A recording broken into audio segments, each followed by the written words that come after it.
মোৰ অন্য এটা ভিডিঅ'লৈ আপোনালোকক স্বাগতম জনাইছোঁ। বলকচোন আজি ৰাস চাব যাওঁ। এয়া আমি আহি পালোহি পলাশবাৰী আৰু খুব সুন্দৰ লাইটৰ ডেক'ৰেশ্যন কৰিছে, খুব ধুনীয়া হৈছে এবাৰ পলাশবাৰীৰ ৰাস। আৰু সোমাই ইমান ধুনীয়া লাইটবোৰ দিছে আৰু চাওকচোন এইটো কি ধুনীয়া লাগিছে নহয়নে? ইয়াত ফটো উঠিবলৈ খুব ধুনীয়া আৰু সকলোৱে ফটো উঠি আছিলে। আৰু যিহেতুকে দেউতাই মায়ে গৈছিলোঁ, আমিও দেউতাৰ লগত ফটো এটা উঠিলোঁ।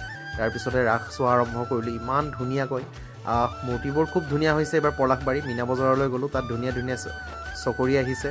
এয়া আমি আহিয়ে পালোহি গড়চুক। আৰু গড়চুকৰ এইবাৰ গুৱাহাটীত ৰাসৰ সঁচাকৈ ভাল লাগিছে, বহুত কিবা কিবি কৰিছে আৰু প্ৰতিমাবোৰো খুব ধুনীয়া হৈছে।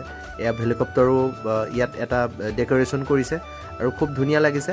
আৰু ইয়াতে আপোনালোকে যদি থলুৱা খাদ্য খাব খোজে, গাহৰি পোৰাৰ পৰা আদি কৰি সকলো পাব। খুব ধুনীয়া হৈছে গড়চুকৰ ৰাস।